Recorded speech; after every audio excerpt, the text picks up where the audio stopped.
வாங்க உள்ள வாங்க.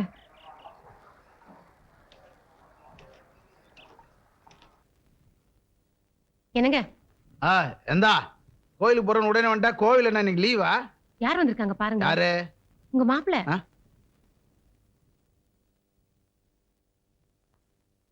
நீங்க இங்க? உங்களை இங்க பார்க்க வேண்டிய வேலை வந்துருச்சு மாமா. வாங்க பேசுவோம். மாமா பழசெல்லாம் மறந்துருங்க. அதெல்லாம் நான் எப்போ மறந்துட்டேன். அந்த நேரத்துல நானும் கொஞ்சம் கோவமா இருந்தேன். அப்புறம் யோசிச்சு பார்த்தேன், என் பொண்ணு அந்த கேனப்பையிலுக்கு எப்படி கட்டி கொடுக்க சம்மதிச்சேன்னு. இப்ப நினைச்சா கூட ஒன்னும் புரியல. ஆத்திரம் அறிவை மழுங்கடிச்சிருச்சு. சமயத்துல வந்து என் பொண்ணை காப்பாத்திட்டீங்க. நானே வீட்டுக்கு வரலாம் தான் நினைச்சேன். என் தப்பு. என் மனசை உறுத்திக்கிட்டே இருந்தது. உங்க முகத்தை பார்க்க வெக்கமா இருந்தது. நியாயமா பார்க்க போனா நீங்க தான் என்ன மன்னிக்கணும். மாமா நான் இங்க எதுக்கு வந்தேன் தெரியுமா? நம்ம பாலு உங்க பொண்ணு காவேரியோட நெருங்கி பழகிறதா கேள்விப்பட்டேன். என்ன? ஆளோட நெருங்கி பழகிறாளா? அடிச்சிருப்பால. மாமா மாமா எங்க பொண்ணு காவேரி? மாமா சும்மா வாங்க பாடிங்க. என்ன பாலுவோட நெருங்கி பழகுறியா? பாத்தியா கேட்கிறேன், பதிலே சொல்ல மாட்டேங்கிற. தொடப்ப கட்டிக்கு கேக்குது. மாமா மாமா மாமா சொல்லு. மாமா அவசரப்படாதீங்க. சும்மா இருக்க மாட்டேன். நான் சொல்றத கேளுங்க. அவங்க ரெண்டு பேரும் சின்னஞ்சிருசுங்க. ஒருத்தர் விரும்புறாங்க. அதை நாம ஏன் தடுக்கணும்?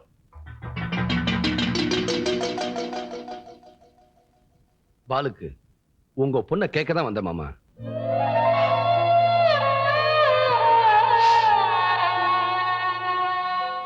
மாப்பிள உங்க அம்மாவை கேட்டீங்களா? கேட்டேன். கல்யாணி அவதான் சம்பந்தம் பேசிட்டு வர சொன்னா. நல்லா யோசிச்சீங்களா? நம்ம பங்களிங்க எதிர்ப்பாங்க, கௌரவம் போயிடுச்சேன்னு குதிப்பாங்க, கல்யாணத்துக்கு வர மாட்டாங்க.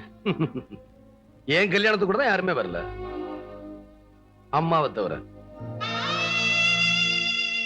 மாப்பிள எல்லாரும் முன்னாடி நான் உங்க அவமானப்படுத்தினேன், ஆள் வச்சு அடிக்க ஏற்பாடு பண்ணேன். ஆனா நீங்க என் பொண்ணு கல்யாணம் ஏத்துக்கிட்டு என்ன காப்பாத்துனீங்க, கௌரவப்படுத்தினீங்க. ஏதோ சந்தர்ப்ப வசத்தால இவளை நான் 2ஆம் தரமா கல்யாணம் பண்ணிக்கிட்டேன். அவளை ஆரம்பத்துல ஊர்ஜனங்க ரொம்ப கேவலமா பேசினாங்க. நான் அதை பத்தி எல்லாம் கவலைப்படல. ஏன்னா அவளை கௌரவமா வாழ வைக்க வேண்டிய சக்தி என்கிட்ட இருந்தது. ஆடா அவளுக்கு பிறந்த காவேரி முறையில்லாம பிறந்த பொண்ணாச்சுன்னு ஏற்கனவே ஊர்ஜனங்க பேசிக்கிட்டு இருக்காங்க. அவளை நம்ம ஜாதியில முறைப்படி எப்படி கல்யாணம் பண்ணி வைக்க போறோம்? அவளுடைய எதிர்காலம் ஏதோ தப்பு பண்ணிட்டோமோன்னு நான் பயந்துகிட்டேன். நீங்க பெருந்தன்மையோட வந்து உங்க தம்பிக்கு என் பொண்ணை கேட்டு இப்போ என்ன காப்பாத்திட்டீங்க. ஐஸ்புரா உங்களுக்கு கடன் பட்டிருக்க. நீங்க வசந்துட்டீங்க மாப்பிள்ள, வசந்துட்டீங்க. மாமா நான் வரேன் மாமா.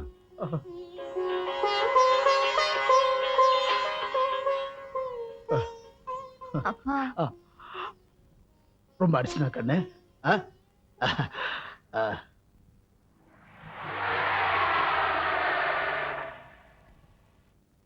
முதலாளி உங்களை பாக்குறதுக்கு யாரோ மெட்ராஸ்ல இருந்து வந்திருக்காங்க. யாரு? வணக்கம், நான் கிருஷ்ணா ரெட்டி. என் பேர் விஜய ரங்கநாத் ரெட்டி. உங்க தம்பி தானே பாலு? அவனை பார்க்கணுமா? நோ நோ நோ, நான் உங்களை பார்க்க வந்தேன். உட்காருங்க. என்ன விஷயம்? உங்க தம்பி படிச்ச காலேஜ் பிரின்சிபால் என்னோட ஃப்ரெண்டு. எனக்கு ஒரே பொண்ணு, ஒரு நல்ல மாப்பிள்ளையா பாருன்னு அவன் சொன்னேன். அவன் உங்க தம்பியை பத்தி எக்கச்சக்கமா சொன்னான். எனக்கு மெட்ராஸ்ல நிறைய பிசினஸ் இருக்கு, 200 கோடி ரூபாய்க்கு சொத்து இருக்கு. அம்மா காஃபி இருக்கட்டும், நல்ல முடிவை சொல்லுங்க, சாப்பாடே சாப்பிட்டு போறேன். ஐயா, நீங்க எங்களை மதிச்சு வீடு தேடி வந்து கேட்கறதுல ரொம்ப சந்தோஷம். ஆனா என் தம்பிக்கு நேத்துதான் ஒரு இடத்துல நிச்சயம் பண்ணேன். நான் தான் கொஞ்சம் லேட்டா வந்துட்டு போட்டிருக்கேன். சரி, என் பொண்ணுக்கு எங்க எழுதிருக்கோம் அங்கதான் நடக்கும். நான் புறப்பட்டுங்களா? ஐயா, ஒண்ணுமே சாப்பிடாம போறீங்களே? இல்ல, உங்களை பார்த்ததுல எனக்கு ரொம்ப சந்தோஷம். ஒரு அவசர வேலை இருக்கு. வரேங்க. வாங்க. வரேம்மா.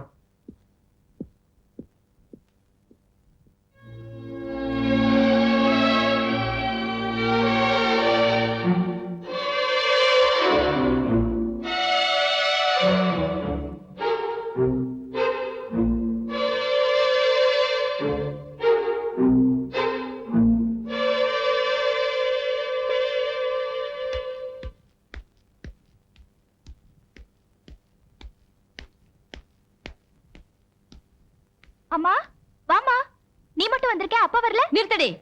எங்க உன் புருஷன்? எங்கடி அவன்? எனக்கா? ஏண்டா அந்த சிரிக்கி வீட்டுக்கு போய் நம்ம தம்பிக்கு பொண்ணு கேட்டியாமே, இது உனக்கே நல்லா இருக்கா? நானே வந்து உங்ககிட்ட சொல்ல நினைச்சேன், நீயே வந்துட்ட. நான் உன்கிட்ட கதை கேட்க வரலடா. ஏம்மா, இதெல்லாம் உனக்கு தெரிஞ்சதா நடக்குதா? அந்த சிரிக்கிய மதிச்சு அவ பொண்ணை நம்ம பாலு கட்டி வச்சா ஏன் மதிப்பு என்ன வருது? பார்வதி, அது வந்து இல்ல, அம்மாவும் புள்ளையும் எல்லாருமா சேர்ந்து என்ன அசிங்கப்படுத்திட்டீங்க. அக்கா, நான் சொல்றத கோவப்படாம கேளு. ஏன்டா கேட்கணும்? ஏன் கேட்கணும்? நீங்க செய்யறதெல்லாம் செய்வீங்க, நான் கோபப்படாம கேட்கணுமாக்கும். நீங்க அந்த பொண்ணு கொடுக்கிற மரியாதை எனக்கு கேவலம்னு நீங்க கொஞ்சமாவது யோசிச்சு பாத்தீங்களா? பார்வதி, பாலு அந்த பொண்ணு மேல ஆசைப்பட்டா. இதுல எங்களுக்கு விருப்பம் இல்ல. ஆனா பாலு என்ன பெரிய பாலு, அவனுக்கு என்ன தெரியும்? 4 அறை கொடுத்து அவனை திருத்துறதை விட்டுட்டு ஆள் ஆளுக்கு பேசிட்டு இருக்கீங்களே. அக்கா, பாலு அந்த பொண்ணு நெருங்கி பழகிறத கல்யாணி தான் பார்த்துட்டு வந்து என்கிட்ட சொன்னான். இதுல நம்ம விருப்பத்தை விட அவன் விருப்பம் தான் முக்கியம். அப்போ நம்ம மானம் போனாலும் பரவாயில்ல, அவனோட ஆசை நிறைவேறணுமா? ஏண்டி கல்யாணி, இதுக்கெல்லாம் காரணம் நீதானா? குடும்ப ஒத்துமையா இருக்கணும்னா வேற வழி இல்லம்மா. பாலு வளர்ந்த புள்ள, ரொம்ப கண்டிச்சாலும் தப்பாயிடும். அடி போடி, பெருசா புத்தி சொல்ல வந்துட்டா. டே தம்பி, அவ கழுத்துல அவன் தாலி கட்டக்கூடாது. அப்படி நடந்தது உனக்கு அக்கா இல்ல நினைச்சுக்கோ, அப்புறம் இந்த வீட்டு வாசப்படி மதிக்க மாட்டேன். அக்கா, அக்கா, நான் சொல்றத கேளு.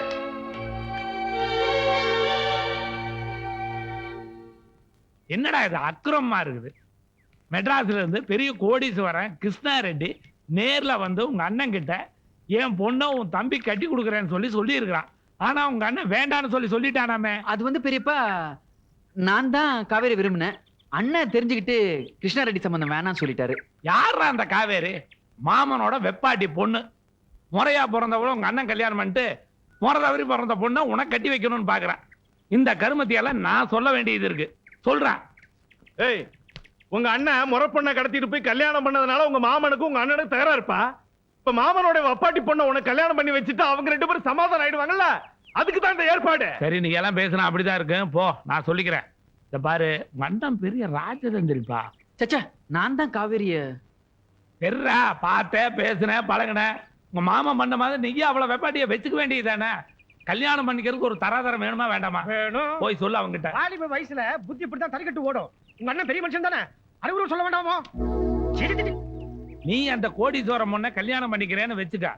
அவனுக்கு இருக்கிற அத்தனை ஃபேக்டரிக்கும் உன்னை மேனேஜிங் டைரக்டர் ஆக்கிட்டா உங்க அண்ணனை விட 10 மடங்கு உயர்ந்துருவேன். அத உங்க அண்ணனால தாங்கிக்க முடியல. எது எப்படி இருந்தாலும் உங்க அக்காவுக்கு இந்த கல்யாணத்துல இஷ்டம் இல்ல. உங்க அண்ணன் எப்படா சம்மதிக்கிறா? இத நீ உங்க அண்ணன் கிட்ட போய் பெரிய பஞ்சம் நானே சொல்லு. ஆனா இப்பவும் குடிமொழிக்கு போகல, இன்னும் நேரம் இருக்கு. எந்த வழியும் நல்ல வழின்னு முடிவெடுக்க வேண்டியது நீதான். நேரா மாசாணியம்மன் கோயிலுக்கு போ, பூசாரி கிட்ட பூ கேளு. வெள்ளைப்பூ விழுந்தா உங்க அண்ணன் கிட்ட விஷயத்த சொல்லு, சிகப்பு விழுந்தா சொல்லாத. போ, சீக்கிரமா போ, குழப்பம் அடையாத. பெருசு சிகப்பு பூ விழுந்து சொல்லாம விட்டானா என்ன பண்ணுவீங்க? பூசாரியை ஏற்கனவே செட்டப் பண்ணி வச்சாச்சு. வெள்ளைப்பூவை தவிர வேற பூவே வராது. பெருசு பெருசு நீ எப்பா